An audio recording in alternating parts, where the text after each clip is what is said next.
This is going to be a story time about how my whole school went on a manhunt for one student. Why was they looking for his ass? I'm gonna get into it. Let me clarify right now that I am a victim. I do not want nobody in the comments saying, why didn't you do this? Why did you do this? It could have been me. It could have been any of us. That's why I minded my business throughout this whole thing. So I got to school a little late that day, but when I got to my class, I could tell there was a little tension in the air. I didn't know what it was, whether it was a teacher having a problem with a student or a student having a problem with another student. I just knew that the energy was off. So I'm sitting down in class minding my business per usual. The next thing I see is my teacher try to grab this one boy's phone. He immediately snatches it off his desk before she can grab it. That's when they get into this little tug of war type of thing. But the next thing you know, everybody sees this boy mollywop the teacher in the stomach. She falls and he runs out the classroom. Some kids started laughing and thought it was funny until the teacher wasn't waking up. This is when things get bad, like for part 2. This is going to be part 2 of the time my whole school went on a manhunt for one student. So like I said, this kid punched this teacher and ran out the classroom, and the teacher wasn't waking up anymore. So as you can imagine, a room full of drained high school students who just woke up a few hours ago, we were all kind of just like looking around at each other. No one thought to, I don't know, tell somebody that this shit happened. Like, were we silent? Or were we silenced? I blame the school system for making school so early because I feel like once you get to school, your cognitive functions get out the window. So I really try hard not to feel guilty about this, and I try not to blame my other classmates for not doing anything as well. And then eventually like 5 minutes pass, and then we're like, okay, maybe we should check if she's awake at least. That's when one of the students get up and start to check. Well, they check and they say that she's not breathing. It obviously set something off in our brains, like this is an emergency, something needs to happen now. That's when a bunch of us ran to the office and they called the ambulance. Like for part 3, this is going to be part 3 of the time my whole school went on a manhunt for one student. We went to the office and told them how the kid punched the teacher and the teacher wasn't waking up. Immediately, a bunch of staff ran to the class to see where the teacher was and what was going on with her. I didn't personally run to the office. When I say we, I mean my classmates. So I was still in the classroom when all the staff ran in. So they told everybody to exit the classroom, and everybody needed to get out of the classroom because they needed to give her some privacy and examine her. So we were all standing outside of my classroom, and it was like 30 kids. The teacher that was next door to us was really close to my teacher. They would always talk in the hallways. They had their lunch periods together, their study periods together, and her door was wide open. Why didn't we go in there and tell her what happened? Honestly, like I said, we were high school students. It was really early. So she came out once she saw all of us standing outside in the hallway, and she was like, what's going on? Once we told her that a kid punched the teacher and that she passed out, her face drops and she announced that the teacher was pregnant. Mind you, nobody knew this because she hadn't announced it herself yet. This is when they called the ambulance, like for part 3.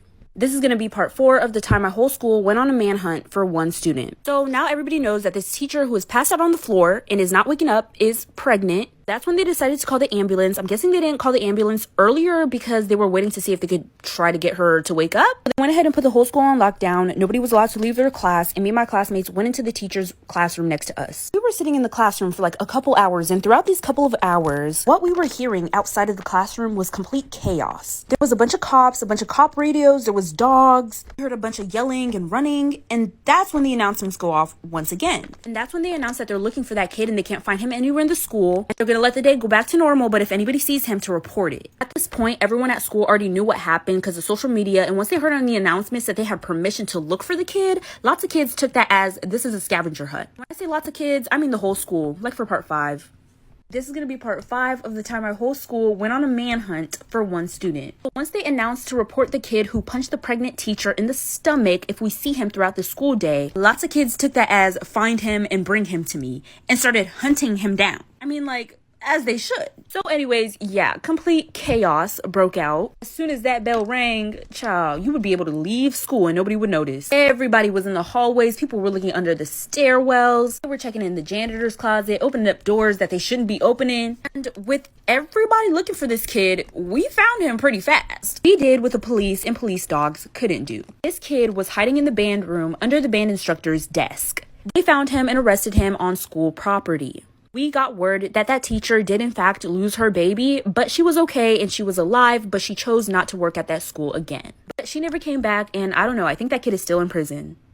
Storytime on how I found out my best friend's boyfriend was abusing her. But not only was he abusing her, he had lured her into a cult and was using her for sacrifice. So me and my best friend were living together at the time. She was sitting on the couch taking surveys to make money online. She had made $3K in one day by doing these surveys. Link in my bio if you want to make bank. So she told me about this guy that she had been seeing. I was really happy for her because she had recently just gone through a bad breakup. So the longer they were together, she started to get really sick really fast. She was a super healthy girl. Like, she worked out, she ate right. So the fact that she rapidly started getting sick as soon as she got a new boyfriend kind of worried me. So I tried to talk to her about it, but she got really mad at me. I was trying to tell her to go to the hospital to at least get checked out, but she kept refusing, and as we were arguing, she damn near passed out because how weak and sick she was. I didn't see her for a couple days after that. I thought that she had left the house after we argued. Well, after those few days, I started to notice a really bad smell coming from her room. So I go to check it out. When I open the door, I see her body just laying there. Laying there covered in satanic symbols, the circle with the star in the middle, and there was blood coming out of her mouth. I ran out of time, so left for part 2. Part 2 of how I found out my best friend was getting abused by her boyfriend and how he lured her into a cult to use her for sacrifice. So like I said, I walked into my best friend's room and her body was just laying there. She was covered in satanic symbols and had blood coming out of her mouth. I thought that she had left the house after we argued and went to stay with someone else. I didn't see her coming in and out of the house, and she wasn't texting me. We did get into an argument and I thought she wasn't talking to me because she wanted to cool off. So I immediately called the police. Took her to the hospital, and they also looked around her room and around the house. Well, when they looked around her room, they had found chewed up dead rats in her closet.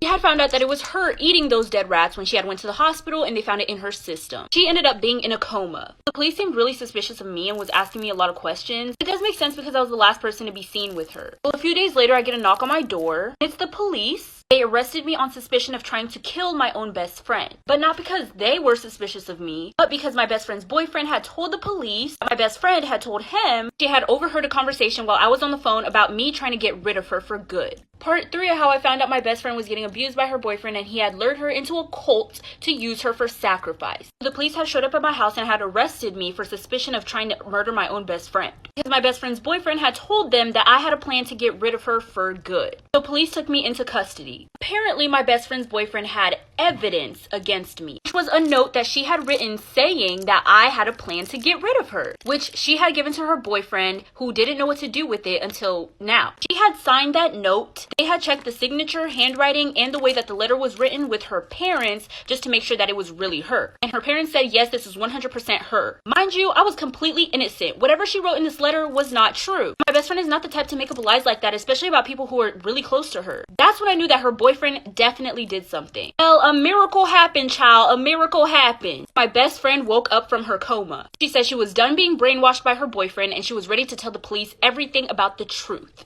Part 4, how I found out my best friend's boyfriend was abusing her and lured her into a cult to use her for sacrifice. So while my best friend's boyfriend is trying to tell everybody that I tried to kill my own best friend, she woke up from her coma. She was ready to tell police everything. She said she had met him in the library and they were looking for the exact same book. They started talking, he asked her out on a date, and everything was good from there. He was actually really sweet. He spoiled her, gave her everything that she wanted, and then he started inviting her to these therapy meetings. In these meetings, they would do satanic rituals. They would literally do chants and draw satanic symbols all over their body. And obviously this wasn't her thing, so she told her boyfriend that she didn't want to go to those meetings anymore. So that's when he started abusing her and saying things like, I buy you every single thing that you want and this is how you're gonna treat me. She was so blindly in love with him that she kept going to these meetings. And she never told anyone because she was scared of what he would do. Well, she started to get more and more uncomfortable around him and he started to notice that. And in one of these meetings, they said that they would need a volunteer to eat dead rats for a sacrifice. Her boyfriend offered for her to do it. For part 5 of how I found out my best friend's boyfriend was abusing her and tried to lure her into a cult to use her for sacrifice. So like I said, her boyfriend was taking her to these meetings. It was a cult. And in one of the meetings, they needed somebody to eat dead rats for a sacrifice. And her boyfriend basically offered up his girlfriend, my best friend.